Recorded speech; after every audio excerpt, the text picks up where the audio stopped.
Magandang umaga po sa ating lahat mga kabayan. Nandito po tayo muli sa kabundukan upang umakyat, no? At balikan natin yung ilang pamilya na nandito sa lilib na lugar mga kabayan. Yung ating mga kabayan na mga Aitas, no? Mga katutubong Aitas. So sa umagang ito mga kabayan, ayan, nakita nyo naman yung kapaligiran ko na nandito pa rin po tayo sa kabundukan. Ayan, ayan. Ang sarap ng hangin. No, so ngayon mag-uumpisa na tayo maglakad. No, puntahan natin si Kuya Jomar, yung may kambal po mga kabayan na nakakatuwa yung dalawang kambal, no? At puntahan natin kung anong ginagawa nila.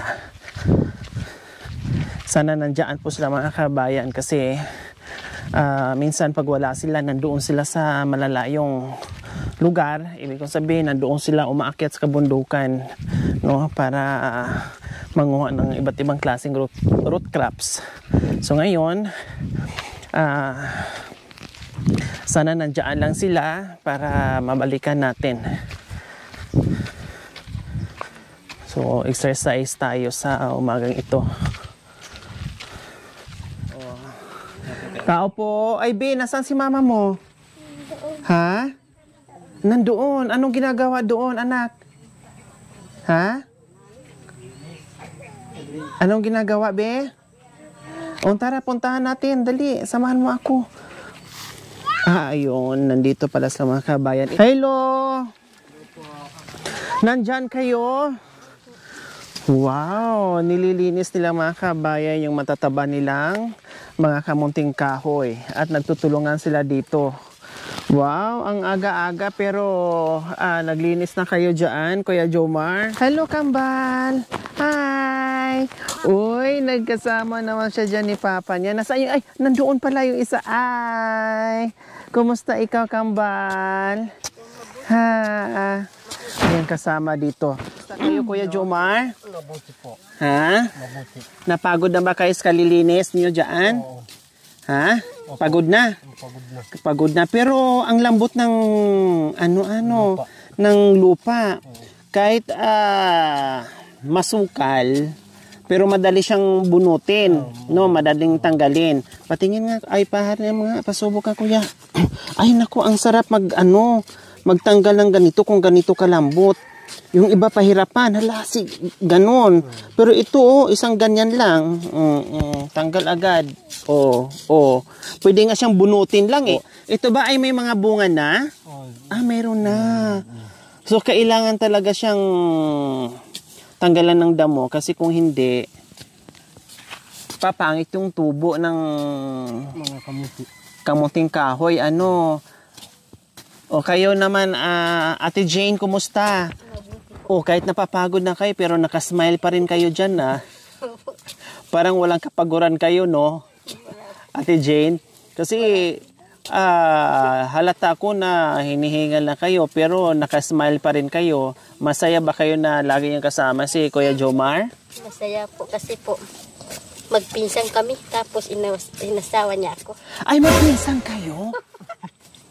Pinsan po kami. Nagligaw siya daw sa iba, ayaw niya. Bakit? Mas gusto niya daw yung pinsan. Para? May papamisan.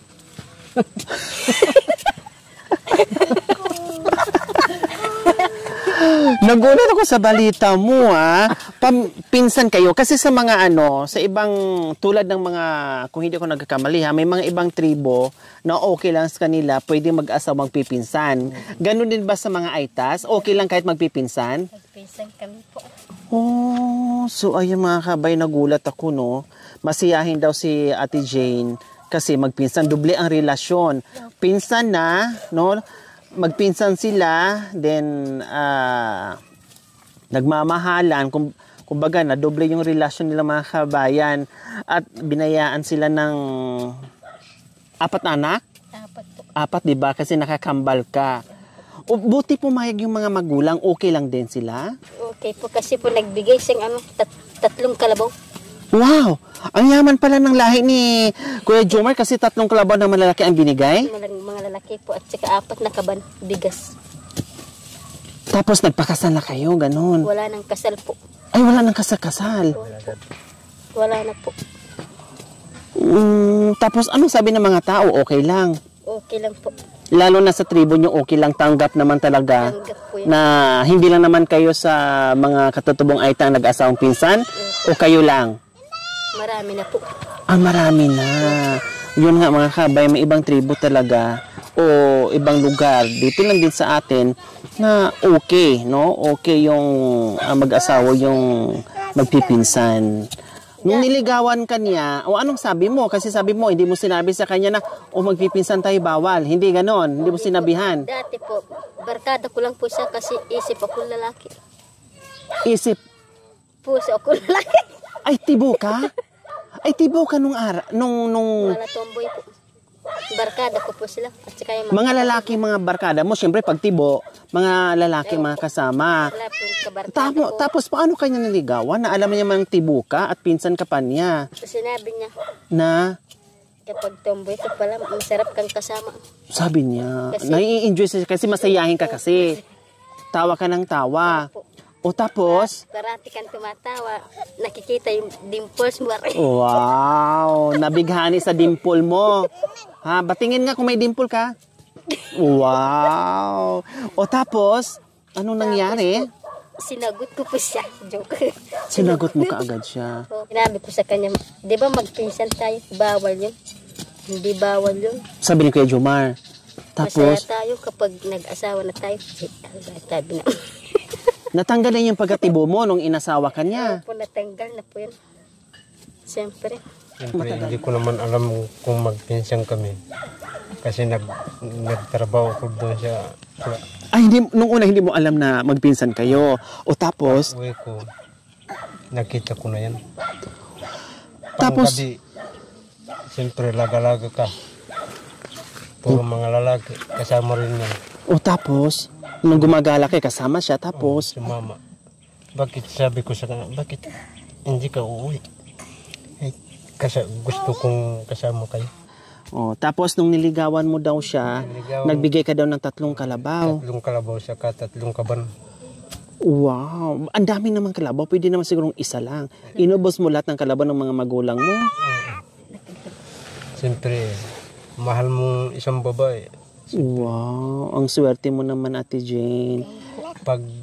Pagdating namin sa bahay namin, sabi sa akin, bakit inubos mo yung mga kalabaw din sa bahay? Siyempre, yung katawin mo. Wala, gusto mo, hindi ko na ibibigay yung mga kalabaw. Sabi niya, Oh. kasi gusto lang sana ni Ate Jane is isa lang, dalawa lang, ganon. Buti pumayag din yung mga magulang mo na ubusin yung kalabaw. Siyempre, yung nanay ko sabi sa akin, ay, maliliit pa yung mga kapatid mo. Yung tatlo. Nasaan si isang kambal? Maliit pa yung mga kapatid mo. Siya yun na yung 3 kalabaw. Mm, Kung nag-aasawa yung mga kapatid mo, bigyan mo rin. padami, ikaw na magpadami. Pag nag-asawa, ikaw naman ang magbibigay. Panganay ka ba? Kaya pala. So, paano nung nalaman ng mga barkada nyo na pinsan mo yung inasawa mo, anong sabi ng ibang mga lalaking pinsan mo? Bakit nag-asawa ko yung dalawa? O, tapos? Wala kang magawa. Sino naligaw sa inyo? Ako. Sino yung tibo? Sino yung biki? Nandun yung nanay ko. Sino yung bakla? Kayo? Sino nabuntis yung dalawa? Ikaw?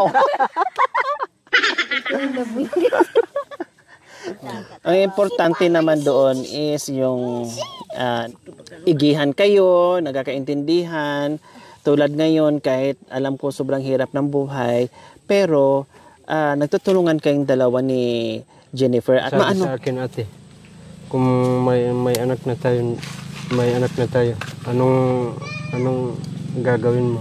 Hindi magbungkal na lang akong mga lupa para malagyan ng kamuting kahoy. Sabi niya. Oh. Siyempre, yung 3 kalabaw, marunong din ako kasing mga araro. Saan na ngayon yung 3 kalabaw? Wala na. Pinagta na. Binenta na.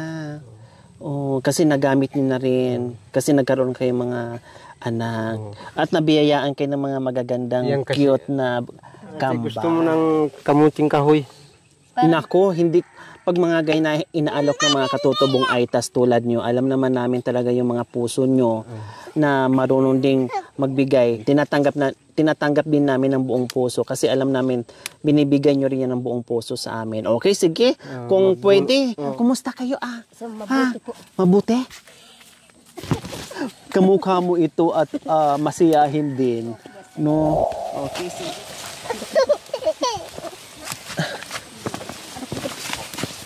Ay, ayun. Wow, ang lalaki. Oh. Malaki pa yan. Ang haba. Takmanin mo po ito. Ha? Takmanin mo po.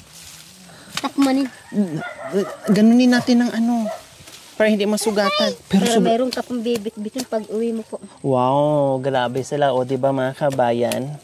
Talagang mag-aabala din sila sa iyo na meron tayong bitbitin daw pag umuwi tayo.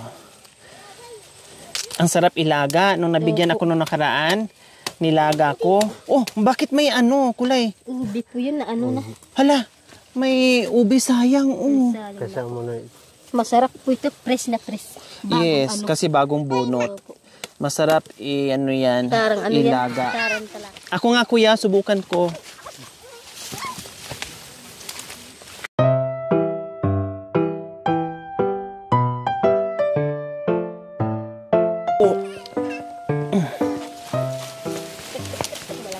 Oo. Masabi natin dyan malakas Ayan, no, pwede itong itanim mga kabayan. Yung ganyan lang siya kaano, tama? Yung ganyan Opo, lang. po, kahaba. Ganyan kahaba. Opo. Ayan, pwede nang itanim yan. Ayan. Iyan lang tinatanim namin Yung ginagawa.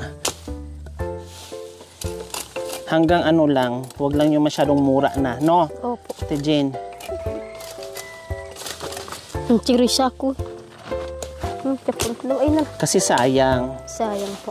Pag itapon mo lang. Itanim namin, mamaya po yan.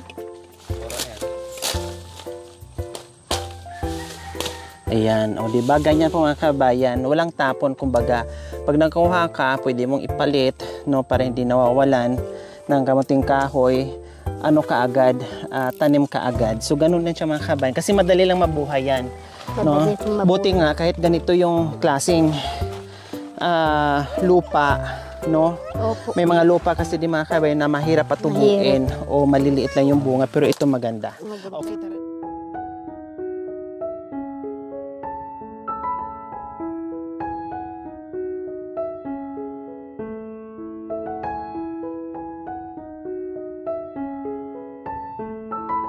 Dito kayo nagsasaing sa... Gabi lang yan. Bakit anong ginagawa nyo? Sulo? Pag iilaw, Kasi kapag kumakain kami, walang ilaw po. Ito yung ginagawa nyong ito yung Ilaw. ginagawa nyong ilaw. Opo, kapag Yun pala. Okay, sige. Nandito kami, no, kasi meron din nagpapaabot yung ating sponsor na si Ma'am Linda Stain. No, nagpaabot po siya ng 5,000 po mga kabayan. Kailang hinati-hati sa 5 pamilya. So, 1,000 bawat isa. maraming salamat po sa binigay niyo pong biyaya sa amin. Da? Salamat po Ate Linda po dito sa binigay mo po sa amin. salamat po Ate Linda sa tulong mo.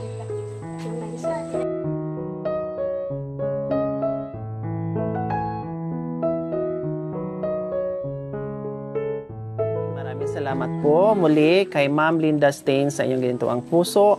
Naway pagpalain po tayo ng Panginoong Diyos sa araw-araw. Naway ibigyan po tayo ng kalakasan ng katawan sa araw-araw. Naway ibigyan po tayo ng mahabang buhay. Pang sa ganun, marami po tayong mapasaya na tulad nila. So mga kabayan, huwag niyo pong kalimutan. Paki-share, subscribe sa aking YouTube channel, Lori Aquino Talita. Maraming salamat po. God bless us all.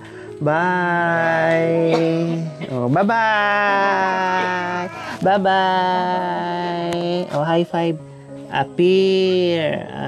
Appear! Yay! Dito na kami, ha? Salamat sa pauwi nyong kamuting kahoy. Yes, meron na tayong assorted groceries.